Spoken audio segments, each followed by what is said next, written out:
Imagine a world where every high school student, not just those with means, has the chance to step outside their neighborhood, their country, and truly see a world through a new lens. What if life-changing travel experiences were accessible to all, sparking curiosity, empathy, and confidence? Welcome to Nostalgic Travel Talks. I'm Alexander Johnson. And I'm Cheryl Johnson. Today, we are thrilled to introduce you to Youth Exchange Collective, a nonprofit dedicated to breaking down financial and social barriers to international youth exchange programs. Together, we're going to dive into why cultural exchange changes lives and how this organization is making it possible for every motivated student. Awesome. Well, so nice to be interviewing you, Miss Cheryl. I think to start, right, I think it'd be really great for the audience to get an idea of really what your connection to youth exchange is, and really just kind of understand what inspired and motivated you to start this organization. Okay. Well, I'm glad you asked. To start off, I was a Spanish teacher for many years, and one of the things that gave me the most joy during my career was taking kids on exchange programs, just to like an extended field trip. And we had a connection with a group of people from Spain, and so we decided to start the exchange from there. And one of the things that I noticed when we were arranging these trips and inviting students that we thought were good candidates for it, there were always some kids that really, really wanted to go, but they couldn't. And, you know, their finances were the barrier. And I think every student should have the privilege of getting to go on one of these trips if they truly want to, because they are life-changing, in my opinion. And so as a teacher, there wasn't a whole lot I could do about it at the time, but it was just kind of heartbreaking to see that kids couldn't actually go on these trips. And when the kids that did get to go, they had so many, their faces just lit up. Like when they came back and they talked about it with their other classmates that weren't, you know, those kids, not everybody was interested in going, but the kids that wanted to, they just kind of felt left out. And I just didn't like that. And I didn't know what to do about it. And, you know, now that I'm retired, I've had time to think about it. I became a travel advisor after all those years in education. And I thought, you know, this is my opportunity to do something about this. I've always wanted to, because I've always said to myself, hey, if I had $1 million, I would definitely, like if I won the lottery or something, I would use that money and I would donate it to different schools and help kids, you know, be able to do this. Yeah. So that's what got me on this path. I love it.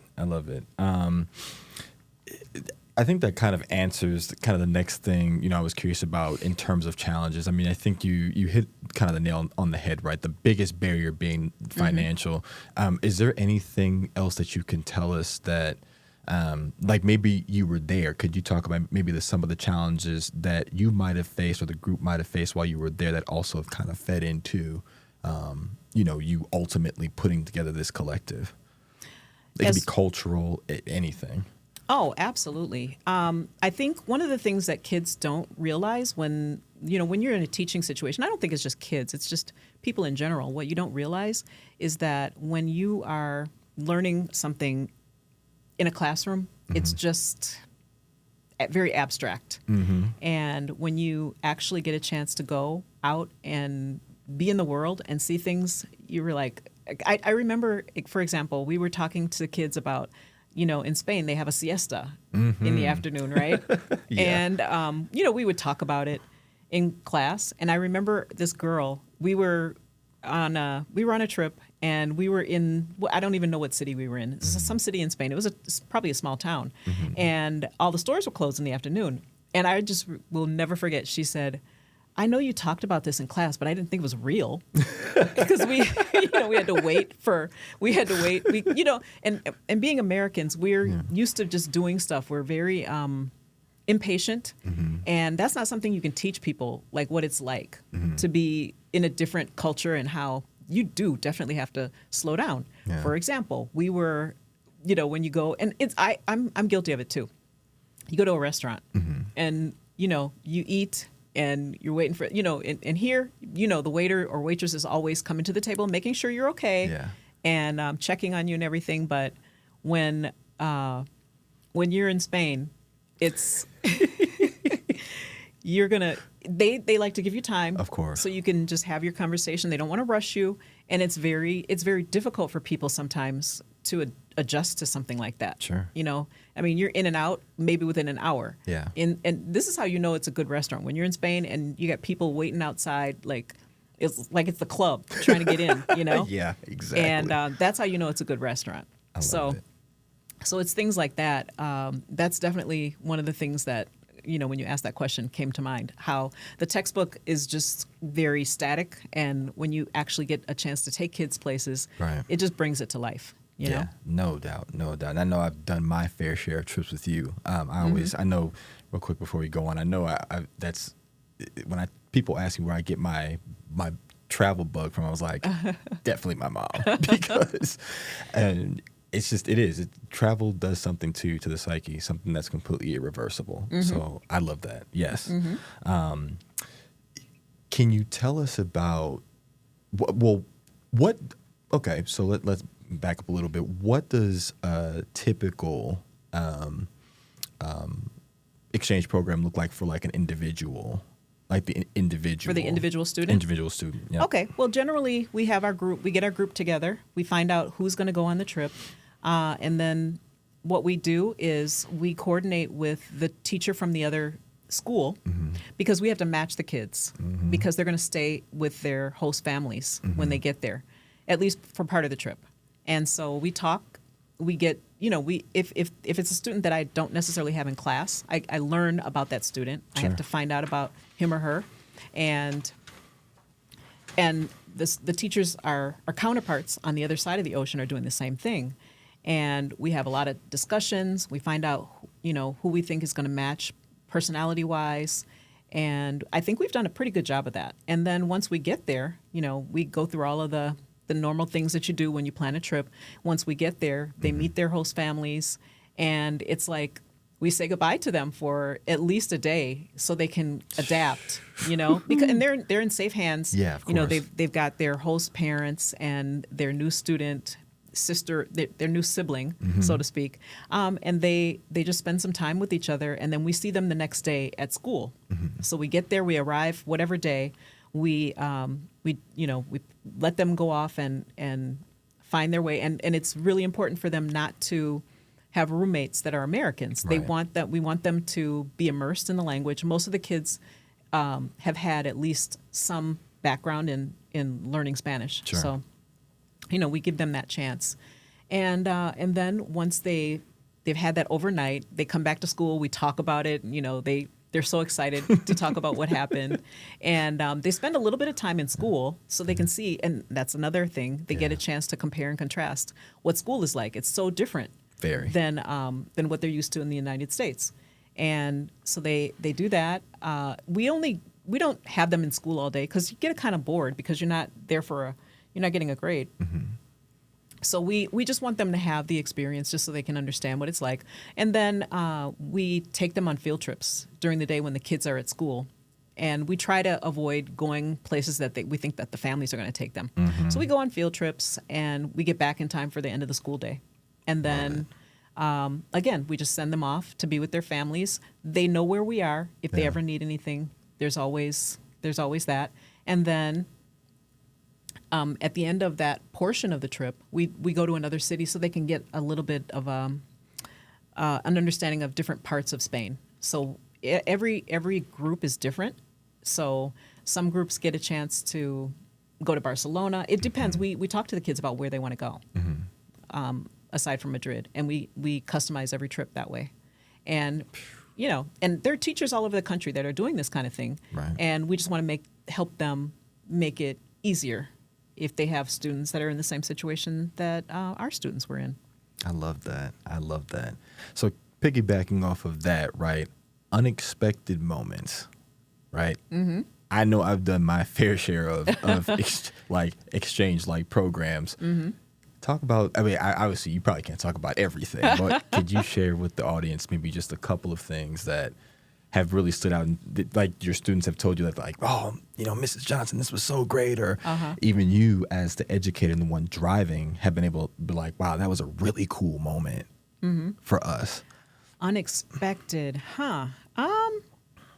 Well, I think a couple of things that have happened. I would say there have been times when we've gone places and I've gotten lost and didn't want to admit it.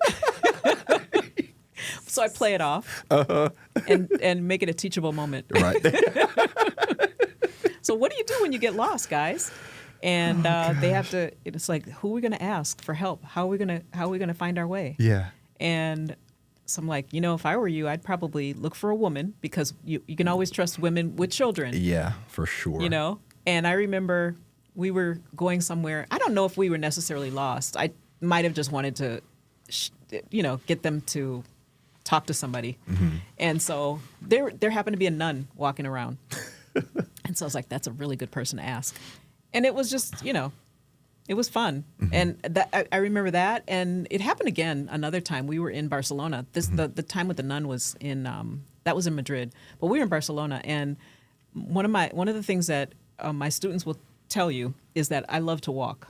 And so we were walking, and for people that haven't been to Barcelona, it's a really long walk from Park Güell to Sagrada Familia. And the thing about Park Güell is it's way up on a hill, and getting there, and it's obviously a steep incline. So we walked all the way down that hill to get to Sagrada Familia, and I was just like, I hope we're going the right way. I think we are, but I really didn't know. I mean, I kind of had a feeling, but I was just unsure. Sure. So again, I just was like, hey, maybe you guys want to ask somebody. So I did the same thing that I did in the other city, and they did. They asked someone, and they had a good conversation with that person, and those are the kinds of fun, unexpected things that come up. I know that's right. So I think we kind of touched on this in the last question, but immersive experiences, right? Something you and I have talked about ad nauseum over many years. But can you maybe tell the audience, maybe give a perspective on really just how important immersive learning is for not even just youth people, also adults, right? People trying to do things like learn languages. We always talk about how immersive experiences and doing things through conversation can be so powerful and really help to get you embedded in the community. Maybe talk about how something like that has helped you to kind of shape your ethos around your organization. Well, I can think of so many different experiences. And so one of the things is when you're learning a language, no matter who you are, because I'm a teacher, but I'm also a student. And, it's always going to be that way. Till the day I die, I'm going to be a teacher and a student forever. And so some of the things, and so these are things that have happened to me too. You learn so much faster at such just a much faster rate when you're in the culture, because you can learn from a textbook, and that's going to get you only so far. You have to immerse yourself. So when I go to Spain and I hang out with my friends, we talk, and they do the same thing when they come to the United States and visit me. You learn all these words, and I just write them down on my phone. I just write them down and try to refer back to them. I mean, I remember them, for as long as I can. It comes if I'm away too long, I forget. But sure. But I pick up on so many words. For example, I don't know if you remember this, but because you were there on this particular trip with me, it was when I was studying for my master's. Second time? Probably. Okay. And we were at the pool. Do you remember being at the pool? Oh, yes. We burned that day. Oh, my gosh. Well, you guys were in the pool, and I was talking to Loida. Yep. And we were sitting there, and we were just having a conversation, and she was just asking me, she was like, because these aren't things that are going to come up in school. Sure. We were, there was a pool noodle, and she's like, how do you say that in English? And I said, oh, that's a noodle. And she's like, oh, we call them churros. I would never have thought of that. That never would have come up. Like, where do you don't think of words like that. Like, to ask your teacher, how do you say pool noodle? Yeah.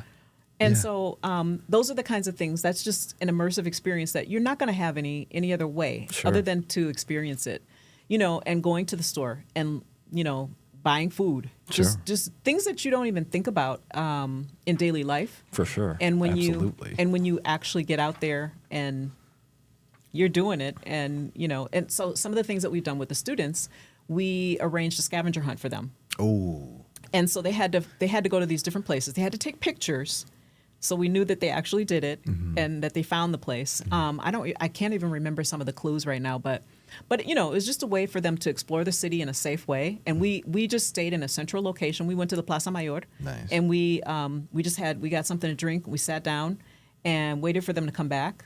And some kids came back faster than others, and they had a prize for winning. We just bought them some souvenirs. Sure. And those are things like they had to interact with people to get the whatever they were looking for. I love that. So those are some of the things we did. Skill building. Mm-hmm. How important? What has a student ever come back to you and said, Mrs. Johnson, this experience has really completely shaped my changed the way that I've Yes. looked at approaching my own life. Right. You touched on just now the skill building. Maybe talk about times where or what travel can do for helping others to build skills that they can carry on for their life. Maybe even share examples that your own students have shared with you. I was talking to not too long ago, and I was talking to Sarah, who is probably going to be on a future episode. Nice. Because she's going to be a part of Youth Exchange Collective. She's on the board, along with Ale, my colleague. go. They're Yeah. both on the board. Yeah. And so I'm hoping that they'll be on a future episode with me. I think maybe in the next month or so. Yes. We'll see.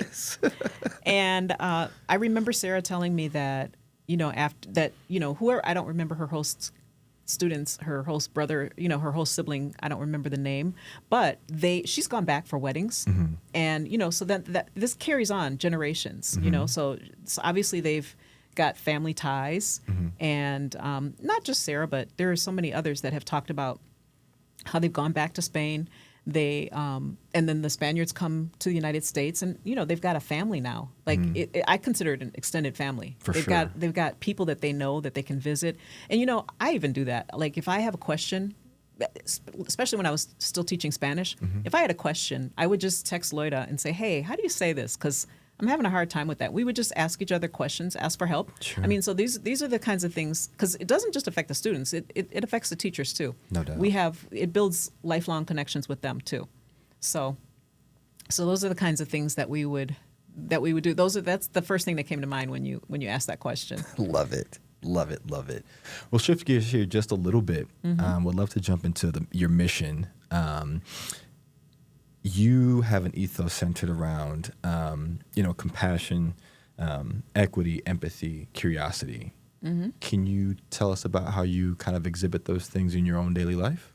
In my daily life, just going out and I guess building relationships with people. And are you looking for an example? You know what? Don't want to put you on the spot. If you had anything to share, great. If not, listen, I always tend to be of the sound mind that the best way to people to get a feel for you is to talk to you. You will absolutely learn about the real Cheryl Johnson. What you see is what you get. And obviously I might be biased, but just a little bit. But no, if you had something that was top of mind, for sure. Otherwise, no pressure. Let's come back to that. Yeah, okay. Hey, we have a rapid fire round, so that's okay. We have a rapid fire. Yes, that's true. How can listeners get involved or support the Youth Exchange Collective mission? They can go to the we have a website that's coming live soon. Right now we're on Facebook, and so they can reach out that way. Can volunteer, spread the word. Follow me on my socials, and take it from there. I'm going to definitely be needing some support. I know that's in right. getting it started.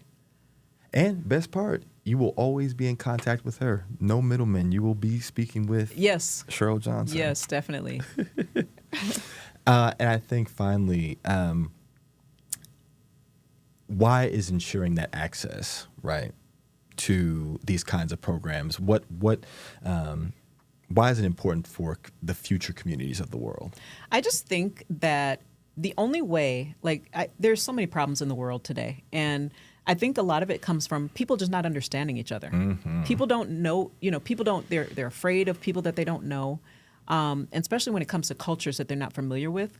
If you as a young person can get out there and meet, even if it's just one other country, it's because every country is so different than every other. And if you can get out there and just see something different, see the world, you're going to find out that people live differently than you. You're going to find so many fun things and, make friends. And I think having friendships, and that just goes so far. Yeah. I think about it with just growing up. When I was in high school, I remember that, just integration, high schools and integration, it's kind of the same thing. People don't know each other, like they're all in the silos.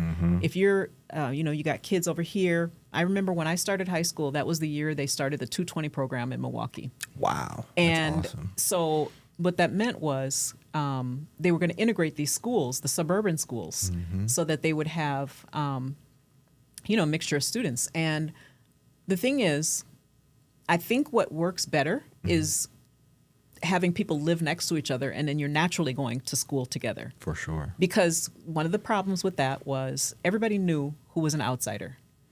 So, but when you lived next door to somebody that was different than you got to know them on a personal level. And I think it's the same thing with travel. You just get out there, and it might be a little forced when your teachers are assigning you to a host family. But sure. I mean, it's a start, No doubt. Well, that discomfort breeds character, right? I think at the end of the day. So awesome. Well, really appreciate your time today. Thank you for sharing your insights with us. To the listeners, definitely make sure you follow her on her socials. Make sure I get all these right. Well, I'm going to post it in the show notes. Oh, okay. As well. Okay, cool. So I don't have to know that no part pressure. of it. No pressure.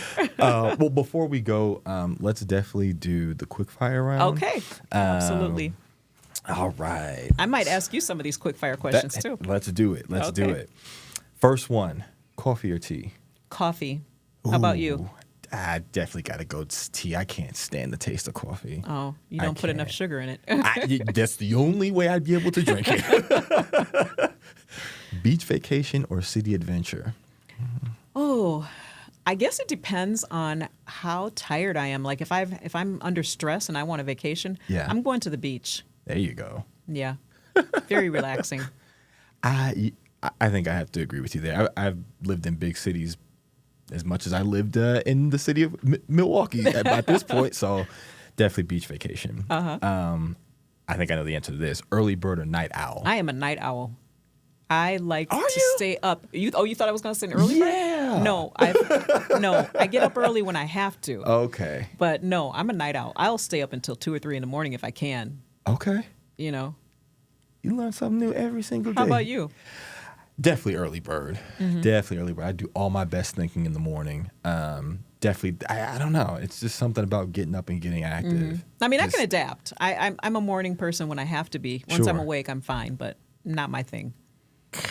I didn't know that. I've known you my whole life. I didn't know that. I had a job all your life. That's true. This is true. Exploring local markets or going to a museum? I think a museum. Really? Yes. Didn't expect that either. I mean, I like going to the markets, but I like museums. Okay. Because museums, there's so many different types of museums. I hear you. Like, I am determined to go to the Tapestry Museum in Madrid one day. If they don't close it if it doesn't go out of business before I get there. Well, sounds like we need to get back. I say that because it's one of Ale's favorite things. She's been wanting to go there. No kidding. Not really. Oh, okay. I just wanted to add that in case she's listening. Talking or texting on the phone? I prefer to text. I didn't always feel that way, but I prefer to text. Yeah. Now that I've, I got to say, I've grown over to the FaceTime side of it. It's always nice to see people's faces. Mm-hmm. Learning languages through book or through conversation? I know the answer to this. Oh, absolutely conversation. Yeah, for sure. No brainer. For sure. This has been so much fun. I can't wait for the next episode. Thank you so much. Thank you. Of course. I'm so glad you were able to help me out and join me on this one. Of course. So, and speaking of our next episode, do you know what it's going to be about? If my memory serves me right, solo travel. Absolutely, solo travel. Mm-hmm. Especially for those that like an adventure. Yes. So, actually, I'm still due to do my I need to do my first solo adventure. So that'll be fun to talk about. Yeah, absolutely. Awesome. Thank you again. Thanks for talking with me. We're excited to keep growing this community and empowering youth worldwide. If you've enjoyed today's episode, please hit subscribe so you don't miss out on any future stories or tips. And make sure to come back next week when we'll be diving into the exciting world of solo travel, sharing insights, challenges, and how to make the most of traveling on your own. Thanks for listening, and we'll see you then.